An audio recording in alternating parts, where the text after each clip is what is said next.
പുതിയൊരു വീഡിയോയിലേക്ക് സ്വാഗതം. കേരള ബ്ലാസ്റ്റേഴ്സ് അങ്ങനെ നാളെ കൊച്ചിയിൽ ഈസ്റ്റ് ബംഗാളിനെ നേരിടുകയാണ്. ശക്തരായിട്ടുള്ള ടീം തന്നെയാണ് ഈസ്റ്റ് ബംഗാളിന്റേത്. കഴിഞ്ഞ സീസണിലെ കേരള ബ്ലാസ്റ്റേഴ്സിന്റെ താരങ്ങളായിരുന്ന ജീക്സണും അതുപോലെ തന്നെ ഡിംട്രസ് ഡാമൻഡാക്കോസും നിലവിലിപ്പോൾ ഈസ്റ്റ് ബംഗാൾ ടീമിലാണുള്ളത്. ഈ രണ്ട് താരങ്ങളും നാളെ കേരള ബ്ലാസ്റ്റേഴ്സിനെതിരെ കളിക്കും.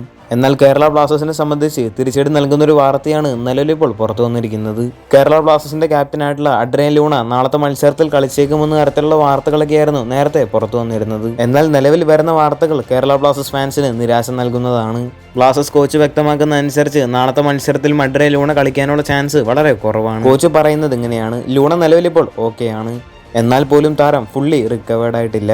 അതുകൊണ്ട് തന്നെ നാളത്തെ മത്സരത്തിൽ താരത്തിന് കളിക്കാൻ സാധിക്കില്ല എന്നാണ് കോച്ച് ഇന്ന് പറഞ്ഞത്. ഒരുപക്ഷെ അടുത്ത മത്സരം ആകുമ്പോഴേക്കും താരം ഫുള്ളി റിക്കവേർഡ് ആകുമെന്നും കോച്ച് പറഞ്ഞിരുന്നു. അതുകൊണ്ട് തന്നെ നാളത്തെ മത്സരത്തിൽ അഡ്രിയൻ ലൂണ കളിക്കാനുള്ള ചാൻസ് വളരെ കുറവ് തന്നെയാണ്. തീർത്തും കേരള ബ്ലാസ്റ്റേഴ്സ് ഫാൻസിനെ സംബന്ധിച്ച് വളരെ നിരാശ നൽകുന്ന ഒരു കാര്യം തന്നെയാണിത്. കാരണം അഡ്രിയൻ ലൂണ ഇല്ലെങ്കിൽ കേരള ബ്ലാസ്റ്റേഴ്സിന്റെ മിഡ്ഫീൽഡിന്റെ അവസ്ഥ കഴിഞ്ഞ മത്സരത്തിൽ നമ്മൾ കണ്ടതാണ്. ലൂണ ഇല്ലെങ്കിലും കേരള ബ്ലാസ്റ്റേഴ്സിന്റെ താരങ്ങളായിട്ടുള്ള വിപിനും അതുപോലെ തന്നെ ജീസസ് ജിമിനസും സ്റ്റാർട്ടിംഗ് 11-ൽ ഉണ്ടായേക്കും. ഫ്രെഡിയും പെപ്പറയ്ക്കും പകരമാണ് ഒരുപക്ഷെ നാളത്തെ മത്സരത്തിൽ ജീസസും അതുപോലെ തന്നെ വിപിനും കളിച്ചേക്കുക. എന്നിരുന്നാലും അഡ്രിയൻ ലൂണ എത്രയും വേഗം തന്നെ ഫുൾ ഫിറ്റ്നസ് വീണ്ടെടുക്കട്ടെ തന്നെ നമുക്ക് പ്രതീക്ഷിക്കാം. ആദ്യ മത്സരം കേരള ബ്ലാസ്റ്റേഴ്സ് പരാജയപ്പെട്ടതുകൊണ്ട് തന്നെ ഇനി മികച്ചൊരു തിരിച്ചുവരവ് തന്നെ ബ്ലാസ്റ്റേഴ്സിന് നടത്തേണ്ടതുണ്ട്. ആദ്യ മത്സരത്തിലെ പിഴവുകളെല്ലാം തിരുത്തി ശക്തരായി തന്നെ ബ്ലാസ്റ്റേഴ്സ് തിരിച്ചെത്തുമെന്നാണ് ആരാധകർ പ്രതീക്ഷിക്കുന്നത്. അടുത്തൊരു കാര്യം, ഇന്ന് ISL-ൽ Jamshedpur FC versus Mumbai city FC മത്സരം നടന്നിരുന്നു. മത്സരത്തിൽ 3-2 എന്ന സ്കോറിൽ ജംഷഡ്പൂർ FC ആയിരുന്നു വിജയിച്ചിരുന്നത്. ഹാവി എർണാണ്ടസ് ഇന്ന് ജംഷഡ്പൂർ FCക്ക് വേണ്ടി 2 ഗോളുകളായിരുന്നു സ്കോർ ചെയ്തിരുന്നത്. മാത്രമല്ല ജോർഡൻ മറൈ ഇന്നത്തെ മത്സരത്തിലും ഒരു ഗോൾ സ്കോർ ചെയ്തിരുന്നു. ഇതോടെ കളിച്ച 2 മത്സരങ്ങളിലും വിജയിച്ചിരിക്കുകയാണ്